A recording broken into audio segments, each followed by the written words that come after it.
বায়েজিদ বুস্তামি রাহমাতুল্লাহ আলাইহি একদিন স্বপ্নে দেখতেছেন, তিনি স্বপ্নে দেখতেছেন স্বয়ং আল্লাহ রাব্বুল ইজ্জতুল জালাল বলতেছেন, বায়েজিদ রে, আজকে আগামীকালকে খ্রিস্টানদের মহাসম্মেলন, কমপক্ষে 5 থেকে 10 লক্ষ খ্রিস্টান জমা হবে। দুনিয়ার জমিন থেকে ইসলাম মুছে দেওয়ার ষড়যন্ত্র করবে, তুমি ওই জায়গায় তাদের ভিতরে ঢুকে যাও। স্বপ্নে বায়েজিদ বুস্তামি বলতেছেন, আল্লাহ তাআলা, আমি ওখানে কেমনে ঢুকবো? আমার তো দাড়ি, আমার তো পাঞ্জাবি পাগড়ি, এই লেবাস নিয়ে তো ওখানে ঢুকলে আমার শরীর থেকে মাথা আলাদা করে দেবে। আল্লাহ ডাক দিয়া বললেন, ও বায়েজিদ, তুমি খ্রিস্টানদের প্রোগ্রামে ঢুকে যাও, তাদের শামিয়ানার নিচে তুমি ঢুকে যাও, কৌশল করে তুমি পিন্ডালের মধ্যখানে ঢুকে যাও, প্রয়োজনে তাদের পোশাক পরো, তাদের বেশভূষা ধারণ করো।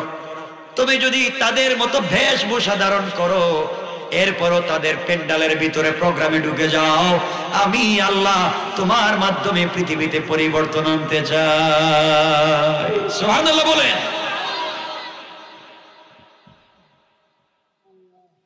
আমার বন্ধুগণ, পরের দিন সকালবেলা বায়েজিদ বুস্তামি রাহমাতুল্লাহি আলাইহি খ্রিস্টানদের বেশভূষা ধারণ করলেন, তাদের প্রোগ্রামের মধ্যখানে ঢুকে গেলেন। আমার বন্ধুগণ, 5 লক্ষ প্রায় খ্রিস্টান পাদ্রী জমা হয়েছে। পৃথিবীর সবথেকে বড় পাদ্রী স্টেজে বসেছে, একজন একজন করে বক্তৃতা চলছে। সবার পরে খ্রিস্টানদের বড় পাদ্রী যখন বসেছে কথা বলবার জন্য, বসার পরেই তার চেয়ার কাঁপতে শুরু করেছে, হেলাধুলা শুরু করেছে। খ্রিস্টান পাদ্রী কথা বন্ধ করে বসে আছে। লক্ষ লক্ষ খ্রিস্টানেরা বলতেছে, পাদ্রী আমাদের পোপ, আমাদের শিক্ষক, আমাদের স্যার, আমাদের উস্তাদ, আমাদের পীর, আপনি কেন কথা বলতেছেন না? এই পৃথিবীতে আপনার চাইতে বড় পাদ্রী আর কেউ নাই। খ্রিস্টান পাদ্রী বলতেছে, ও খ্রিস্টানেরা, আমি কথা বলতে চাই, কিন্তু কথা মুখ দিয়ে বের হচ্ছে না। এই লক্ষ লক্ষ খ্রিস্টানদের ভিতরে একটা মুহাম্মদী ঢুকে গিয়েছে, মুহাম্মদের উম্মত ঢুকে গিয়েছে, আর ওর পাওয়ারের কারণে আমার জবান বন্ধ হয়ে গিয়েছে। আল্লাহু আকবার। লক্ষ লক্ষ খ্রিস্টান দাঁড়িয়ে গিয়েছে আর বলছে, প্রভু আপনি বলেন কে সে? আমরা চিনতে পারতেছি না কে।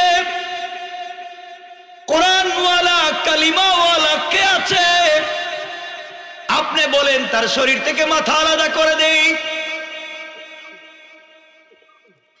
খ্রিস্টান পাদ্রী বলতেছে, না না, ঢুকে যেতেই পারে, কিন্তু আসলেই যে হত্যা করতে হবে, শরীর থেকে মাথা আলাদা করতে হবে তা না। আমি তাকে কিছু প্রশ্ন করব, সে যদি উত্তর দিতে পারে তাহলে তো ঠিক আছে, উত্তর যদি দিতে না পারে তাহলে শরীর থেকে মাথা আলাদা করে দেব। এই কথা বলে খ্রিস্টান পাদ্রী দাঁড় করিয়ে দিয়েছে, বায়েজিদ বুস্তামি দাঁড়িয়ে গিয়েছেন মধ্যখানে। খ্রিস্টান পাদ্রী বলতেছে, তোমার নাম কি? তিনি বলছেন, আমার নাম বায়েজিদ। তুমি এখানে কেন আসছো? এমনি আসছি। তুমি জানো আমাদের ভিতরে ঢুকেছো, তোমাকে হত্যা করা হবে, শরীর থেকে মাথা আলাদা করা হবে। বাঁচতে যদি চাও, আমি তোমাকে কিছু প্রশ্ন করতে চাই, উত্তর যদি দিতে পারো তোমাকে ছেড়ে দেওয়া হবে, উত্তর না দিলে ষড়যন্ত্রকারী হিসাবে তোমাকে হত্যা করা হবে। বায়েজিদ বুস্তামি বললেন, প্রশ্ন করতে পারেন, আপত্তি নাই। খ্রিস্টান পাদ্রী দাঁড়িয়েছে, একটা একটা করে 65টা প্রশ্ন করেছে। কয়টা প্রশ্ন?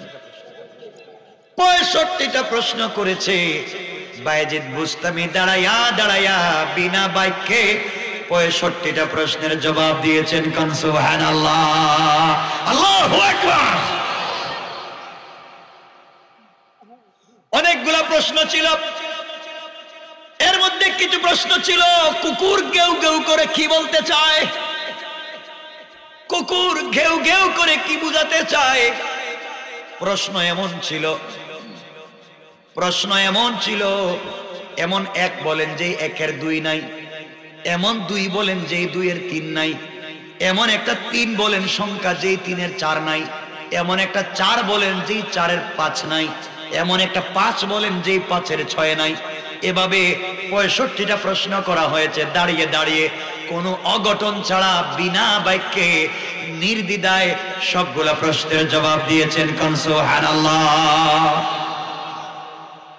খ্রিস্টান পাদ্রী আর প্রশ্ন খুঁজে পাচ্ছে না। বাইজিদ বুস্তামি বলছেন, পাদ্রী বলো, আমি কি সবগুলো প্রশ্নের উত্তর দিতে পেরেছি? খ্রিস্টান পাদ্রী বলতেছে, সাদাক্তা, তুমি সবগুলা প্রশ্নের সত্যিকার উত্তর দিয়েছো, তুমি ঠিক মতো উত্তর দিতে পেরেছো। বাইজিদ বুস্তামি বলছেন, খ্রিস্টান পাদ্রী শোনো, আমি তোমার 65টা প্রশ্নের উত্তর দিয়েছি, তোমাকে আমি ছোট্ট একটা প্রশ্ন করতে চাই, তুমি কি আমার প্রশ্নের উত্তর দিবে? খ্রিস্টানরা দাঁড়িয়ে বলছে, কেন দিবে না? তুমি আমাদেরকে কেন ছোট করো? বিশ্ববিখ্যাত পাদ্রী, সবার বড় পাদ্রী, লক্ষ লক্ষ খ্রিস্টানদের সামনে তুমি আমাদের পাদ্রীকে ছোট করো না। একটা প্রশ্ন করো, আমাদের পাদ্রী উত্তর দিবে। পাদ্রী বলছে, বাইজিদ তুমি প্রশ্ন করো। বাইজিদ দাঁড়িয়ে বলেছেন, খ্রিস্টান পাদ্রী মহোদয়, আপনার কাছে আমি জানতে চাই, বলেন তো আসমানের আর জান্নাতের চাবির নাম কি? সুবহানাল্লাহ বলেন। কিসের নাম? আসমানের আর জান্নাতের চাবির নাম কি? এই মাত্র একটা ছোট্ট প্রশ্ন করলেন। লক্ষ লক্ষ খ্রিস্টান তো বিস্ময় প্রকাশ করেছে, এটা কোনো প্রশ্ন হলো? আসমান আর জান্নাতের চাবি আবার কই পাইবে? এটার নাম আবার কি? উত্তর নাই। পিন পতন নীরবতা, আর মুস্কি মুস্কি হাসতেছেন হযরতে বাইজিদ। তার বিশ্বাস, আমি এমনি এমনি আসি নাই, আল্লাহর ইশারায় এসেছি। আমার বিশ্বাস সবার সামনে আমার আল্লাহ আমাকে বিজয় দিবেন। কোন সুবহানাল্লাহ। আমার আল্লাহ কুরআনে কারীমের ভিতরে বলেছেন, ওয়া মাকারু ওয়া মাকারাল্লাহ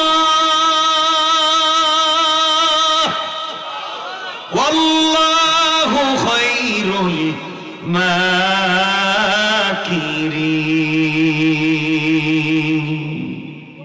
আমার আল্লাহ বলেছেন, কাফির বেঈমানেরা যত কৌশল করুক না কেন, সবগুলা কৌশল আমি আল্লাহর কাছে দুর্বল, আমার কৌশল আরো বড়। আমি জানি না মওলায়ে কারীম হয়তো এখানে কোনো কৌশল করতেছেন, কেউ কোনো উত্তর দেয় না। পাদ্রীও বসে রয়েছে, মাথা নিচের দিকে করে বসে রয়েছে। বাইজিদ বুস্তামি বলছে, আপনি উত্তর দেন। পণ্ডিত তো আর মাথা উঠায় না। লক্ষ লক্ষ খ্রিস্টান দাঁড়িয়ে বলছে, আমাদের পুপ, আমাদের বড় পীর, ও বড় পীর পুপ পাদ্রী, আপনি উত্তর দেয়াই লাগবে। এই বাচ্চাটা 65টা প্রশ্নের উত্তর দিয়েছে বিনা বাক্যে। আপনাকে একটা প্রশ্ন করেছে, আপনি আমাদেরকে ছোট করবেন না উত্তর? খ্রিস্টানদের বড় পুপ বলছে, ও খ্রিস্টানেরা, আমি উত্তর জানি কিন্তু বলবো না। কেন বলবেন না? এই জন্য বলতে চাইবো না, আমি যদি বলি তোমরা আমাকে মারবে, আস্থা রাখবে না, তোমরা আমাকে মেরে ফেলবে, এই জন্য বলতে চাই না। তোমরা আমার কথা রাখবে না। সকল খ্রিস্টানেরা দাঁড়াইয়া এক বাক্যে জবাব দিল, খ্রিস্টান পাদ্রী, কথা দিলাম আপনি যা বলবেন তা মানবো আজকের দিনে। এই ছেলে কি এমন প্রশ্ন করেছে, আর আপনি ওই ছেলেকে কি প্রশ্ন করলেন, সব উত্তর দিল। আপনাকে একটা প্রশ্ন করেছে, উত্তর দিয়া দেন, আর আপনি যা বলবেন আমরা মানবো। খ্রিস্টান পাদ্রী দাঁড়ায় গিয়েছে, আর ডেকে ডেকে বলছে, লক্ষ লক্ষ খ্রিস্টান পাদ্রী শোনো, এই যুবক যে প্রশ্ন করেছে, আসমানের আর জান্নাতের চাবির নাম কি? আসমানের আর জান্নাতের চাবির নাম হলো লা ইলাহা ইল্লাল্লাহু মুহাম্মাদুর রাসূলুল্লাহ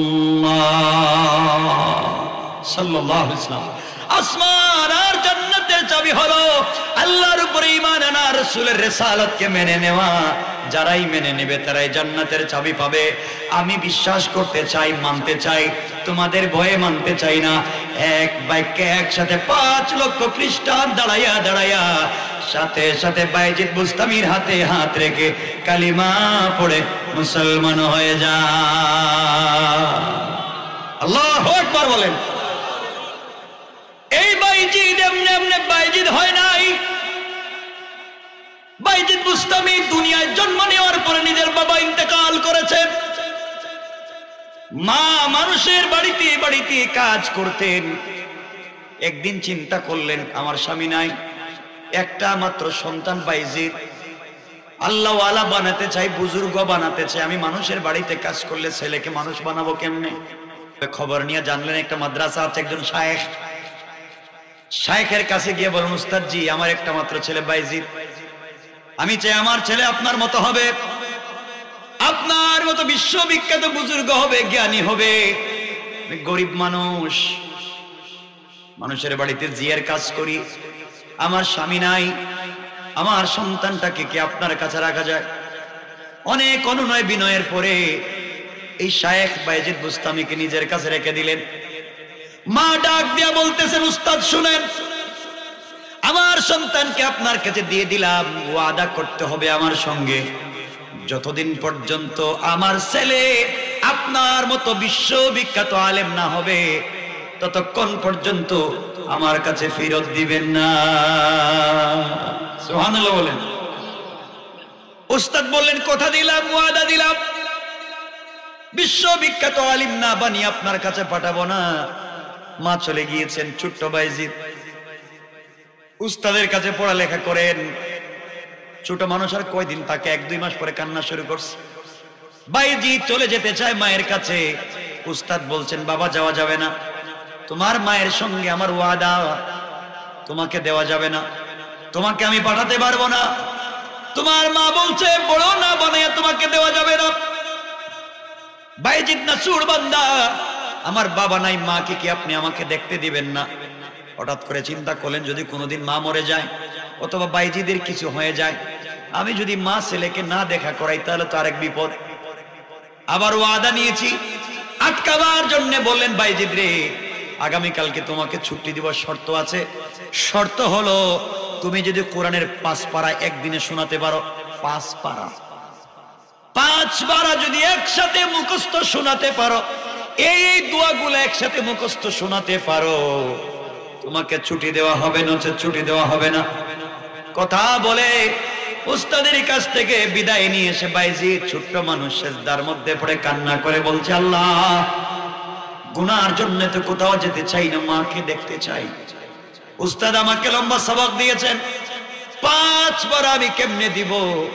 100 পৃষ্ঠা আমি একদিনে কেমনে এতগুলা মুখস্থ করে উস্তাদকে শোনাবো? আমি কেমনে কোরআন এতগুলো শোনাবো? আল্লাহ কোরআন তো তোমার, আমি কিচ্ছু জানি না, যেভাবে হোক তুমি আমার মায়ের সঙ্গে দেখা করাইয়া দাও। বাইজিদ কান্না করে করে কোরআন খুলে যখন পড়তে বসেছে, আমার বন্ধুগণ এক পৃষ্ঠা করে কোরআনের উল্টায়, আর কে যেন ডাইরেক্ট কোরআনটাকে তার ভিতরে ঢুকাইয়া দেয়। এভাবে করতে করতে 1-2 ঘন্টার ভিতরে 5 পারা শেষ করে আরো অধিক কিছু পড়ে মুখস্থ করে উস্তাদের কাছে গিয়ে বলছেন হুজুর আপনি যা বলছেন তার চাইতে বেশি মুখস্থ করছি, এখন আপনি পড়া শুনেন, আমাকে ছুটি দিয়ে দিন। উস্তাদ চিন্তা করে কি যা 1 বছরে পারা যায় না? 1 বছরে যা সম্ভব না, 1 ঘন্টায় পারছে। পড়া শুনলেন, নির্ভুল ভাবে শোনাইয়া দিল। বুঝতে পারলেন বাইজিদ সাধারণ ছেলে না, অসাধারণ একটা ছেলে। তিনি বললেন বাবারে কেমনে বলো তো এগুলা মুখস্থ করলে? বাইজিদ বলতেছে হুজুর আপনি কি জানেন না কোরআন তো আল্লাহর, আমিও আল্লাহর, আল্লাহর নাম নিয়ে শুধু পাতাটা উল্টাইছি, আর আল্লাহ তার ইচ্ছার মাধ্যমে হয়তো আমার ভিতরে ঢুকাইয়া দিয়েছে। ছুটি দিয়া দিলেন, যাও মায়ের সঙ্গে দেখা করে চলে আসো। বাইজিদ বুস্তামি চলে গেলেন। রাত্রবেলা মায়ের দরজায় গিয়ে নক করেছেন, মা দরজা খুলেন। কে তুমি? আমি বাইজিদ। না তুই বাইজিদ না, দরজা খুলে দেওয়া যাবে না, আমার বাইজিদ তো আসার কথা না। আমি হুজুরকে বলে আসছি আমার বাইজিদকে যেদিন হুজুরের মতো বড় আলেম বানাবে ওই দিন পাঠাবে। তুমি আমার বাইজিদ না, দরজা খুলে দেওয়া যাবে না। কেমন মা, কেমন মা চিন্তা করেন।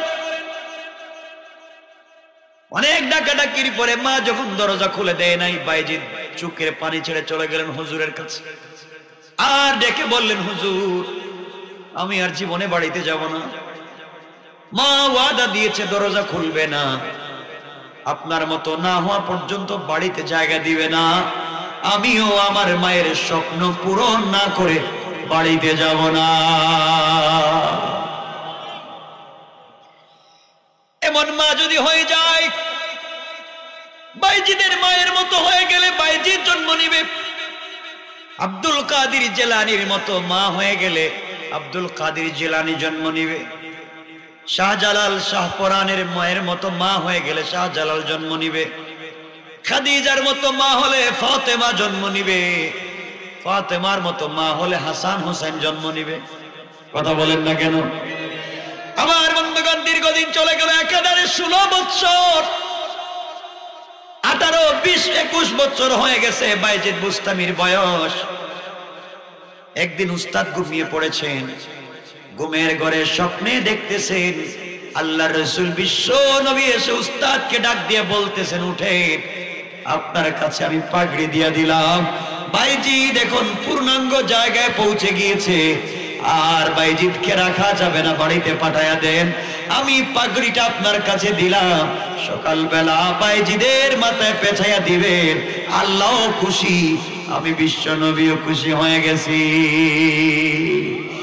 যে বাইজিদ এখন পর্যন্ত একদিন রোজা ছাড়ে নাই, রাত্রিবেলা তাহাজ্জুদ ছাড়ে নাই, আমার উপরে দরুদ পড়া ছেড়ে দেয় নাই, বাইজিদ জায়গা তৈরি করেছে, এখন অনেকগুলা হয়ে গিয়েছে, অনেক বড় হয়ে গিয়েছে, মায়ের কাছে পাঠাইয়া দেন। ঘুম থেকে উঠে গেলেন, উস্তাদ উঠে বাইজিদকে জড়াইয়া কপালে চুম্বন করলেন, আর বললেন, বাবারে আমার কাছে থাকবা না, তোমাকে আমি পাগড়ি পরাইয়া দিলাম, বেলায়াত তোমাকে দিয়ে দিলাম, যেটা বিশ্ব নবী আমাকে দিয়েছেন, আমি তোমাকে দিয়ে দিলাম, চলে যাও মায়ের কাছে। এবার মায়ের দরজায় নক করো। দৌড়াইয়া চোখের পানি ছেড়ে মায়ের দরবারে পৌঁছে গেলেন, দরজায় নক করলেন। মায়ের সন্তান যখন বলেছে, মা আমি বাইজিদ, বলতে দেরি হয়েছে, মা দরজা খুলে দিয়ে বলছেন, বাবারে আমিও জানি তুমি আজকে পূর্ণাঙ্গ হয়ে গিয়েছ, আমি গভীর রাতে স্বপ্নে দেখেছি বিশ্ব নবী আমাকে বলছেন, ও মহিলা এমন সন্তান জন্ম দিয়েছ, বাইজিদ এমন হয়েছে, রাস্তা দিয়ে হাঁটলে কুকুরের বাসাও বুঝবে, কুকুর তার সঙ্গে কথা বলবে, দুনিয়ার জমিনে যা চাইবে বাইজিদ হাত উঠাইয়া মুস্তাজাবুদ দাওয়া, আল্লাহ তাকে তার চরিত্রের কারণে বানিয়ে দিয়েছে, ওইগুলা শুনছেন। তিনি বললেন, বাবারে আমিও জানি, আসো। এই বলে সন্তানকে বুকের সঙ্গে জড়াইয়া কপালে চুম্বন করে বলছেন, আল্লাহ তাআলা এতদিন পড়ালেখা করে আমার সন্তান যতটুকুন বড় হয়েছে, তুমি পর্যন্ত পুষতে আর যতটুকুন গেপ আছে, আমি মা আমার সন্তানকে দোয়া করে দিলাম, আল্লাহ তাআলা তুমি আমার সন্তানকে আরো বড় বানাইয়া দাও। সুবহানাল্লাহ বলেন। আল্লাহ রাব্বুল ইজ্জত ওয়াল জালাল কোরআনে কারীমের 19 নম্বর পারা 25 নম্বর সূরা সূরা আল ফুরকানের 63 নম্বর আয়াতে আল্লাহ বললেন, ওয়া ইবাদুর রাহমানিল্লাযীনা ইয়ামশুনা আলাল আরদি হাওনা। আল্লাহ রাব্বুল ইজ্জত ওয়াল জালাল বললেন, এই দুনিয়ার জমিনে যারা আল্লাহর গোলাম দাবি করবে, আশিকে রাসূল দাবি করবে, নিজেকে আল্লাহর গোলাম মনে করবে, দুনিয়ার জমিনে যারা নিজেকে আল্লাহ ওয়ালা দাবি করবে, আল্লাহ বলছেন আমার গোলাম যারা দুনিয়ার জমিনে হবে, আমার গোলামের 1 নাম্বার গুণ হলো, আমার গোলাম দুনিয়ার জমিনে কোনোদিন অহংকার করতে পারে না। ঠিক কিনা বলেন? আল্লাহর গোলামের 1 নাম্বার গুণ অহংকার করা যাবে। আল্লাহ বলেছেন আল্লাহর গোলামের 1 নাম্বার গুণ দুনিয়ার জমিনে অহংকার করা যাবে না। সুতরাং আল্লাহ যাদেরকে দুনিয়ার জমিনে টাকার মালিক বানিয়েছেন, মিল ফ্যাক্টরি কল কারখানা শিল্পের মালিক বানিয়েছেন, গাড়ি বাড়ির মালিক বানিয়েছেন, আপনি যদি আপনার সম্পদের কারণে অহংকার করেন, যে আল্লাহ আপনাকে এত সম্পদ দান করতে পেরেছেন, অহংকার যদি আপনি করে, আমার আল্লাহ চাইলে সব কিছুকে ধ্বংস করে 10 তলার থেকে গাছতলায় নামাইয়া দিতে আমার আল্লাহ 1 মিনিটও দেরি হবে না। কোন ঠিক কিনা? এই জন্য আল্লাহর গোলাম যারা দুনিয়ার জমিনে দাবি করবেন, আপনাদের এলাকায় খবর নিয়ে দেখেন, অনেক সন্তান আছে যার দাদা এলাকার শিল্পপতি ছিল, যার বাবা টাকাওয়ালা ছিল, আজকে ভিক্ষা করে খায়, রাস্তায় কাজ করে খায়। আর অনেক লোক ছিল এই দুনিয়ার জমিনে যার বাবা কষ্ট করে করে বড় করেছে, ঘরে টাকা ছিল না, পয়সা ছিল না, গাড়ি বাড়ি ছিল না, আল্লাহ রাব্বুল ইজ্জত ওয়াল জালাল তাকে এত দিয়েছে, রাখবার জায়গা নাই। ঠিক কিনা বলেন? এজন্য অহংকার করা যাবে না, আল্লাহর কাছে অহংকার করা যাবে না। এই দুনিয়ার জমিনে আল্লাহ যাদেরকে জ্ঞানী বানিয়েছেন, আলেম বানিয়েছেন, মুহাদ্দিস মুফাসসির বানিয়েছেন, শেখুল হাদিস বানিয়েছেন, খতিব বানিয়েছেন, ইউনিভার্সিটির রেক্টর বানিয়েছেন, কলেজের অধ্যক্ষ, অধ্যাপক, প্রফেসর বানিয়েছেন, আপনি যদি আপনার জ্ঞানের কারণে অহংকার করে বসেন, আমার আল্লাহ চাইলে দুনিয়ার জমিনে পৃথিবীর সবথেকে বড় জ্ঞানী মুআল্লিমুল মালাইকা, ফেরেশতাদের শিক্ষকের মতো মহাজ্ঞানীকে অহংকার করবার অপরাধে আল্লাহ যেমন শয়তান বানিয়ে দিয়েছে, আপনিও যদি অহংকার করেন, আমার আল্লাহ আপনাকেও শয়তান বানাইয়া দিতে আমার আল্লাহর 1 সেকেন্ডও দেরি হবে না। কোন ঠিক কিনা? তাহলে বুঝাতে পারতেছি কথা? আমার বন্ধুগণ, এই দুনিয়ার জমিনে মেম্বার বানিয়েছেন, চেয়ারম্যান বানিয়েছেন, উপজেলার চেয়ারম্যান বানিয়েছেন, পৌরসভার মেয়র বানিয়েছেন, এমপি মন্ত্রী বানিয়েছেন, প্রেসিডেন্ট রাষ্ট্রপতি বানিয়েছেন, প্রধানমন্ত্রী বানিয়েছেন। আপনি যদি আপনার চেয়ার পাওয়ার কারণে অহংকার করে বসে, আল্লাহ এত বেইজ্জত করতে পারে, থাকবার মতো জায়গা, ঘুমানোর মতো জায়গা পাওয়া যাবে না। শেষ পর্যন্ত হয়তো হসপিটালে, না হয় কোন এয়ারপোর্টে, না হয় কোন রিক্সাওয়ালার কাছে, না হয় তুমি টার্মিনালে কুকুরের মতো শুয়ে থাকতে হবে, তোমাকে দেখবার মতো লোক খুঁজে পাওয়া যাবে না। ঠিক কিনা বলে? এজন্য আল্লাহর গোলামের 1 নাম্বার গুণ, অহংকার করা যাবে। আপনারা অহংকার করেননি না, আপনারা তো ওলিয়া পর্যায়ে পৌঁছে গেছেন, অহংকার করেন। এজন্য কথাগুলো বুঝবেন কি বলতে চাই। 1 নাম্বার, অহংকার করা যাবে। সবাই বলেন, অহংকার করা যাবে। কথা শুনবেন। 2 নাম্বার গুণ আমার আল্লাহ বলেছেন, ওয়াইদা খাতাবাহুমুল জাহিলুনা ক্বালু সালামা। আল্লাহ রাব্বুল ইজ্জত ওয়াল জালাল বললেন, গোলামের দল, এই দুনিয়ার জমিনে যারা আমি আল্লাহর গোলাম দাবি করবে, নিজেকে আশিক রাসূল দাবি করবে, আমি আল্লাহর গোলাম যারা দুনিয়ার জমিনে মনে করবে, আমি আল্লাহর গোলামের 2 নাম্বার গুণ হলো, আমার গোলামকে কেউ গালি দিলে গালির জবাব দিবে না, আমার গোলামকে আঘাত করলে আঘাতের জবাব দিবে না, আমার গোলামকে মারলে মারির জবাব দিবে না, বরং আমি আল্লাহর গোলাম যারা দুনিয়ার জমিনে দাবি করবে, আমি আল্লাহর গোলামকে কেউ যদি গালি দেয়, কেউ যদি মারে, গালি আর মারির জবাবে গালি না দিয়া আমার গোলাম ওই ব্যক্তির জন্য শান্তি আর সালামতের দোয়া করে যায়। কোন সুবহানাল্লাহ, আল্লাহু আকবার বলেন। তাহলে আল্লাহর গোলামের 2 নাম্বার গুণ, গালি দেওয়া যাবে। বলেন না, গালি দেওয়া যাবে? আপনারা গালি দেননি, আপনাদের মনে কষ্ট হইতেছে, একটু হাত দেখেন তো উঠাইয়া, কার কার কষ্ট হচ্ছে দেখি। খাইছে রে, কষ্ট হইতেছে আপনাদের? প্রস্রাবে ধরলে উঠবেন না কিন্তু, বসে রয়েছেন ভালো কথা, বাইরে ঠান্ডা আছে, যাইয়েন না। আর আজরাইলও আছে, আরে কোন জায়গায় থাপ্পড় দিয়ে ফেলায় দেখ, কইতে পারবেন, বহুত আশা ভরসা রয়েছে বাকি।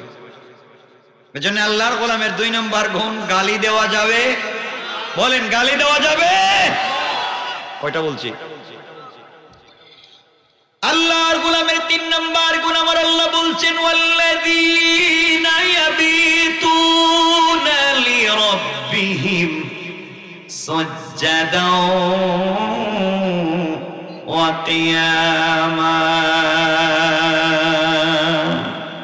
আল্লাহ রাব্বুল ইজ্জত ওয়াল জালাল বললেন, এই দুনিয়ার জমিনে যারা আমি আল্লাহর গোলাম দাবি করবে, আশিক রাসূল দাবি করবে, আমি আল্লাহর গোলামের 3 নম্বর গুণ হলো, আমার গোলাম বিপদে পড়ে গেলে রুকু করবে আমি আল্লাহর পায়ে, সমস্যায় পড়ে গেলে সিজদা করবে আমি আল্লাহর পায়ে।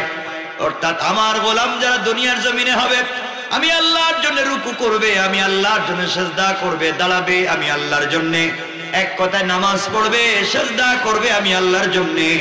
সুতরাং আজকালকে যারা আল্লাহর পা ছাড়া পীরের পায়ে সিজদা করে, মাজারে মাজারে গিয়ে সিজদা করে, আল্লাহর কসম তারা আল্লাহর গোলাম হতে পারে না।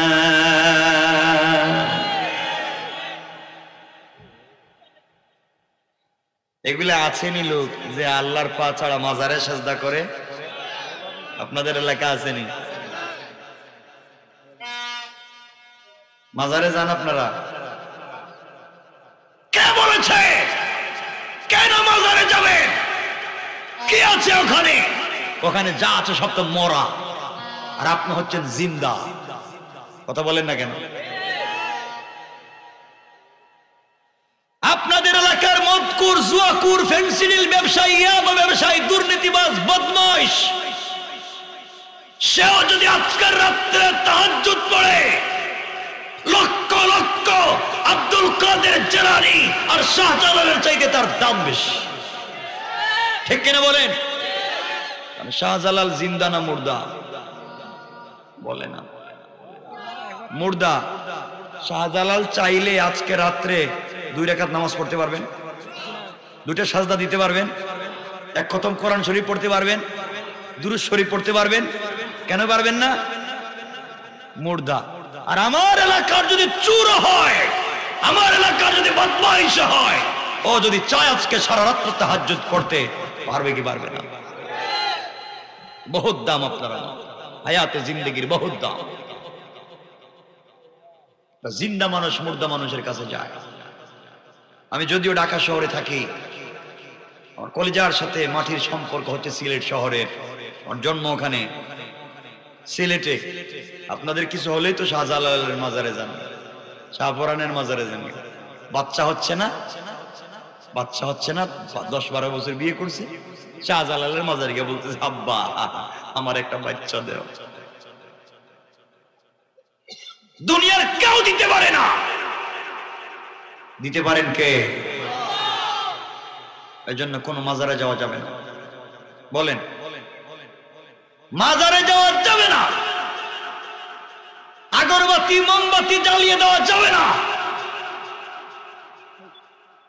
বহুত জিন্দা মানুষ এলাকা আছে যার ঘরে খাবার নাই, তার ছেলে মেয়ে স্কুলে পড়তে পারতেছে না, মাদ্রাসায় পড়তে পারতেছে না, লাইট নাই, মোমবাতি নাই, আলো নাই, অন্ধকারে শুয়ে আছে ঘরের ভিতরে জিন্দা। আর মরা মানুষের এখানে গিয়ে লাইট জ্বালাইতেছে। কথা বলেন না কেন আপনারা?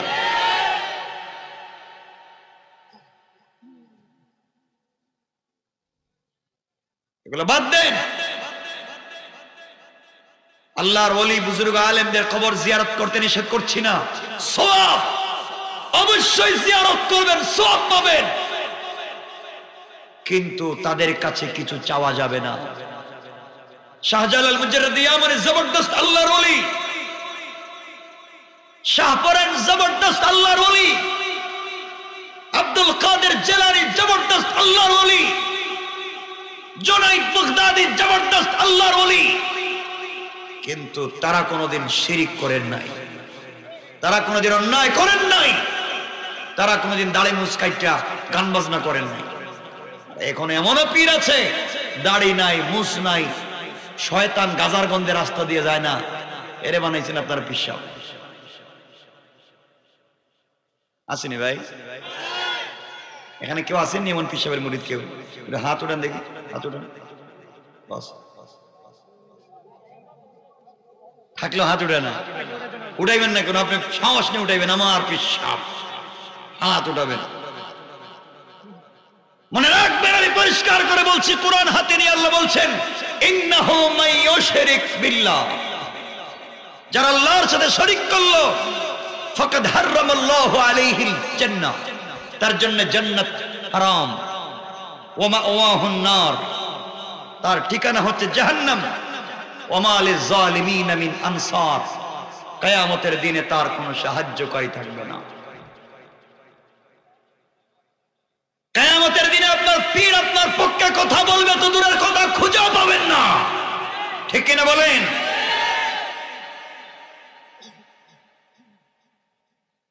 কষ্ট হইতেছে মনে হইতেছে আপনার? এখন বলি আপনাদের, তাইলে এখানে যখন কথা আসলো আপনাদেরকে বলি, কিয়ামতের দিনে এই পিশাবদের কি অবস্থা হবে আপনাদেরকে একটু বলি না কি? ঠিক আছে তো?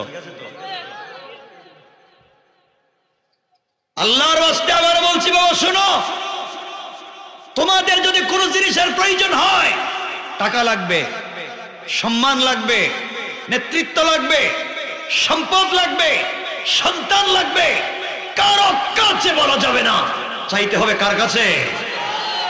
মারিয়ামকে আল্লাহ দিয়েছেন এই পৃথিবীতে, মারিয়ামকে একটা সন্তান। মারিয়ামের স্বামী আছে, ঈসার বাবা আছে, দিছেন কে?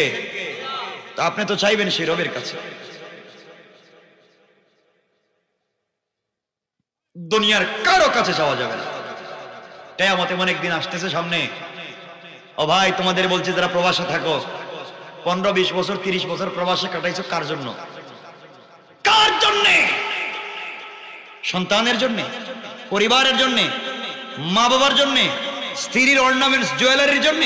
এই তো বলেন না, এটা বাড়ি করার জন্য? এই তো। কিয়ামতের দিন কসম, সন্তানকে পাবেন না, স্ত্রী পরিচয় দিবে না।